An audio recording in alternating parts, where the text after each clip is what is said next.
Good morning. நான் உங்கள் maths teacher பேசுகிறேன். All of you welcome to our maths ma'am TNPSC class. இன்றைக்கி நம்ம பார்க்க போகிறது அல்ஜிப்ராவில் ஃபார்முலா பார்க்க போகிறோம். பண்ணது ஃபார்முலா அப்படின்னு மெமரி பண்ணக்கூடாது. இங்கே பாருங்கள், a + b ஹோல் ஸ்கொயர். இதுக்கான ஃபார்முலா a² + 2ab + b². இது எப்படி வருது அப்படின்னா, a + b ஹோல் ஸ்கொயர் அப்படின்னா என்ன? a + b into a + b 2 time தானே, a + b into a + b.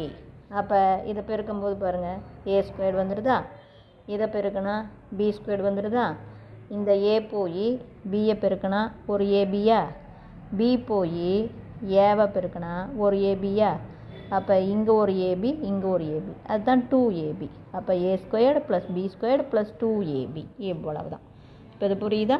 இதை a + b ஹோல் ஸ்கொயருக்கு ஃபார்முலா எப்படி வருது தெரியுதா? a + b 2 டைம் போட்டு பெருக்குனிங்கன்னா ஏவையும் பெருக்குனா a² + ab + ab, அப்போ 2ab + b². இவ்வளவு தான். இப்போ நான் சொல்கிறது புரிஞ்சுதா கண்ணு? அதை நீ எப்படி ஈஸியாக மெமரி வச்சுக்கலாம் பாரு. a², ஏவை ஸ்கொயர் பண்ணால் a² + b² + 2ab. அவ்வளோதான். இந்த 2 இதை 3ஐயும் பெருக்கிப்பார், 2ab. இப்படி ஈஸியாக வச்சுக்கலாம். அதே மாதிரி a - b ஹோல் ஸ்கொயர் பாருங்கள். ஏவை ஸ்கொயர் பண்ணால் a², பிஏ ஸ்கொயர் பண்ணால் மைனஸ் இன்ட்டு மைனஸ் ப்ளஸ் ஆயிருமா? குறிய 2 தரம் பெருக்கினா ப்ளஸ்ஸு, பிஏ ஸ்கொயர் பண்ணால் b². இதை 3ஐயும் பெருக்கினீங்கன்னா -2ab. அதுதான். இப்போ புரியுதுங்களா? a - b whole square a², அப்புறம் இதை ஸ்கொயர் பண்ணும்போது ப்ளஸ் b². இதை 3ஐயும் பெருக்கினீங்கன்னா -2ab. இதே பார், a² - b² ஃபேக்டரைஸ் பண்ணும்போது ஒரு ப்ராக்கெட் a + b, இன்னொரு ப்ராக்கெட் a - b. ஜஸ்ட்டு ஒன்றுமே இல்லை, நீ இதை பெருக்கிப்பார். பெருக்கி பார்த்தாவே பாருது, ஏவையும் பெருக்கினா a², குறியை மாற்றி பெருக்கினா மைனஸ், பியும் பெருக்கினா b². இங்கே a போய் bயை பெருக்கினா -ab வரும், இது +ab வரும், கேன்சல் ஆயிரும். அதுதான். இதை அப்படியே பெருக்கி பாருங்கள். பெருக்கி பார்க்கும்போது கண்ணு a போய் ஏவை பெருக்கினா a², a போய் bயை பெருக்கினா -ab, இங்கே b போய் ஏவை பெருக்கினா +ab. அப்போ இது எப்படி வருதுன்னா, ஜஸ்ட் உனக்கு அப்படியே பெருக்கிப்பார். இதை பெருக்கினா பாரு, a², இங்கே பெருக்கும்போது -ab, அடுத்து இதை பெருக்கும்போது +ab, அடுத்து இங்கே பெருக்கும்போது குறியை மாற்றி பெருக்கினா -b². அப்போ இங்கே -ab +ab அடிபட்டு போய் உனக்கு பாரு a² - b² வந்துடும். இப்போ புரிஞ்சுதுங்களா?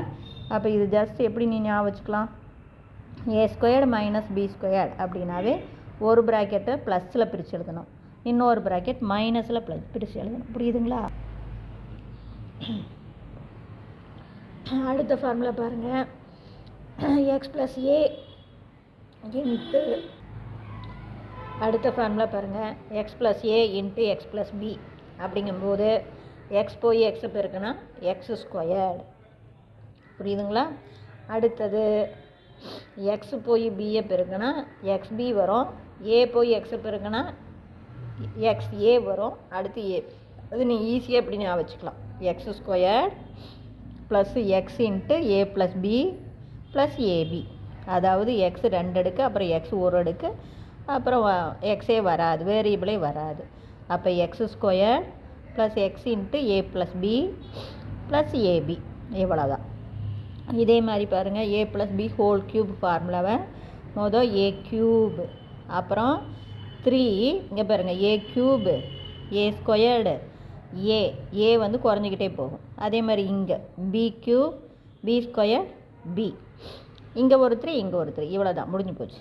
இங்கே பாருங்கள், இது அப்படியே பாரு. உனக்கு ஃபார்முலா வந்து நீ இப்படி மெமரி பண்ணவே தேவையில்லை. இங்கே வந்து a³ ஒவ்வொரு அடுக்காக குறையும், a³ a² a. அதே மாதிரி பின்னாடி இருந்து b³ b² b, இங்கே ஒரு 3, இங்கே ஒரு 3. அதே தான் a- அப்படின்னா ஆல்டர்னேட்டிவாக குறி மாறும். இங்கே வந்து இது ப்ளஸ்னால் எல்லாமே ப்ளஸ்ஸு, இங்கே மைனஸ்னால் இது ப்ளஸ்ஸு, இது மைனஸ்ஸு, இது ப்ளஸ்ஸு, இது மைனஸ். அதே தான் பாருங்கள், இங்கே a³, இது a², இங்கே a. அதே மாதிரி b³ b² b, இங்கேயும் 3, இங்கேயும் 3. இதே பாருங்கள், x + a x + b x + c அப்படின்னா x³ அப்புறம் எக்ஸ் ஸ்கொயர்டு இன்ட்டு ஒவ்வொன்றா A plus B plus C. அடுத்து எக்ஸ் இன்ட்டு ரெண்டு ரெண்டா AB plus BC plus AC. அடுத்து ஏபிசி. இப்படி தான் நீ ஞாபகம் வச்சுக்கணும். அப்படி மனப்பாடம் பண்ணக்கூடாது. அதாவது சம் ஒன்னா ஏ ப்ளஸ் ஒவ்வொன்றா எழுதணும். அதாவது கான்ஸ்டண்ட்டாக ஒவ்வொன்றா எழுதணும். சம் 2 அப்படின்னா ரெண்டு ரெண்டாக சேர்த்து எழுதணும். AB plus BC plus C. Sum 3னா மூணையும் இதுதான். இப்போ எக்ஸ் க்யூபு ப்ளஸ் அடுத்தது எக்ஸ் ஸ்கொயர்டு இன்ட்டு ஒவ்வொன்றா A plus B plus C plus X into ரெண்டு ரெண்டா கான்ஸ்டண்ட்டாக AB plus BC plus CA அப்புறம் ஏபிசி. இவ்வளோதான். இதே பாருங்கள் A cube plus B cube. A cube plus B cube எப்படி ஞாபகம் வச்சுக்கலாம்? இங்கே ப்ளஸ் இருக்கா, அப்போ ஏ ப்ளஸ் பி கண்ணு நல்லா ஞாபகம் வச்சுக்கோ. இங்கே ப்ளஸ்னால் இங்கே ப்ளஸ் இங்கே மைனஸ். அப்போ இங்கே A square minus AB plus B square. பாருங்கள் ஏ வந்து ஒரு அடுக்கு, அது ரெண்டு அடுக்கு, அப்புறம் ஒரு அடுக்கு. அதேமாதிரி இங்கே ரெண்டு அடுக்கு ஒரு அடுக்கு. இவ்வளோ தான், முடிஞ்சு போச்சு. இது வந்து நீ ஈஸியாக இதாக இப்படி இங்கே ப்ளஸ்னால் இங்கே ப்ளஸ்ஸு தான். இப்படி வந்து ஈஸியாக ஞாபகம் வச்சுக்கலாம்.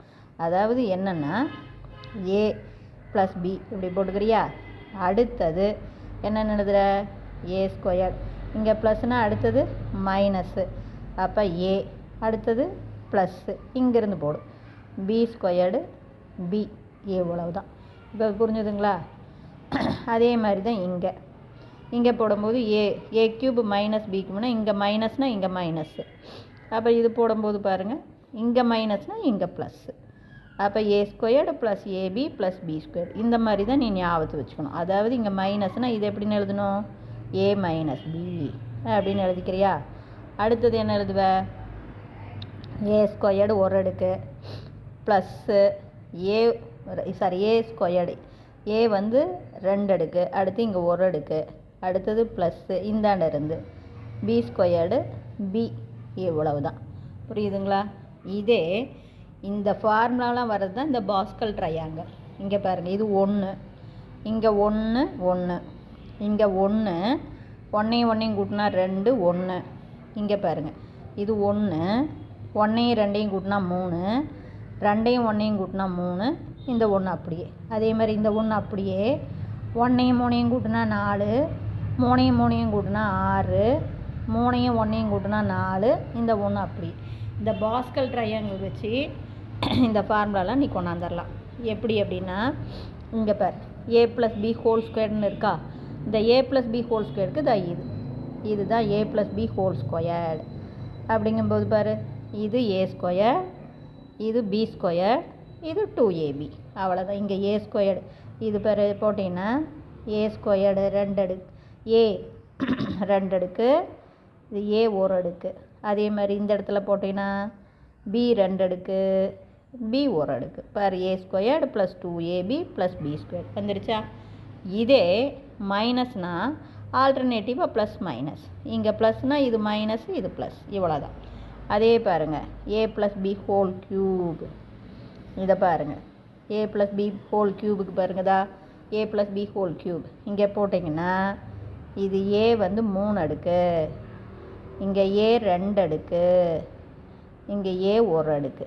முடிஞ்சு போச்சுங்களா. அதே மாதிரி பின்னாடி இருந்து பி 3 அடுக்கு, பி ரெண்டு அடுக்கு, பி ஒரு அடுக்கு.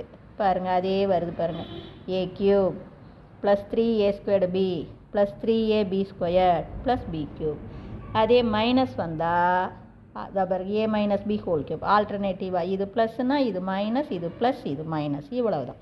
புரிஞ்சுதுங்களா? மைனஸ் வந்தால் ஆல்டர்னேட்டிவாக மைனஸ் வரும், ப்ளஸ்னால் எல்லாமே ப்ளஸ்ஸு. இது அப்போ என்னென்னு தெரியுதுங்களா? இது ஏ ப்ளஸ் பி ஹோல் பவர் 4. இது எதுக்காக? இதை வச்சு நீ ஏகப்பட்டது பாஸ்கல் ட்ரையாங்கிள் வச்சு எந்த அடுக்கு வேணாலும் போட்டுக்கலாம். இது உனக்கு ஜஸ்ட்டு ஏ ப்ளஸ் பி ஹோல் பவர் 4 அப்படிங்கும்போது இங்கே இது ஏ பவர் 4. அப்போ இங்கேங்க ஒரு அடுக்கு குறைஞ்சி ஏ க்யூப், இன்னொரு அடுக்கு குறைஞ்சி ஏ ஸ்கொயர்டு, அப்புறம் ஏ. புரியுதுங்களா? A power 4 A cube A squared ஏ. அதேமாதிரி பின்னாடி இருந்து இது பி பவர் 4, இது பி க்யூபு, இது பி ஸ்கொயர்டு, இது பி. இவ்வளவு தான். பாருங்கள், அடுக்கு ஏன் அடுக்கு 4 ஒவ்வொன்றா குறைச்சிக்கோ. ஏன் அடுக்கு 3, ஏன் அடுக்கு 2, ஏன் அடுக்கு 1. இங்கேருந்து பீன் அடுக்கு 4, பீன் அடுக்கு 3, பீன் அடுக்கு 2, பி. அப்போ இதெல்லாம் ப்ளஸ். இங்கே ப்ளஸ் இருக்கிறதுனால எல்லாமே ப்ளஸ். சப்போஸ் இங்கே மைனஸ் இருந்தால் ஆல்டர்னேட்டிவாக ப்ளஸ்ஸு மைனஸ். இது ப்ளஸ்னால் இது மைனஸ், இது ப்ளஸ்ஸு, இது மைனஸ், இது ப்ளஸ். இவ்வளோ தான். இதை பாஸ்கல் ட்ரையாங்கிள் வச்சு நீங்கள் எவ்வளோ வேணாலும் கணக்கு போட்டுக்கலாம். இவ்வளவு தான். இது புரியுதுங்களா? இதில் ஏதாச்சும் உங்களுக்கு டவுட்டாக இருந்தால் கேளுங்க. Wish you all the best. Thank you.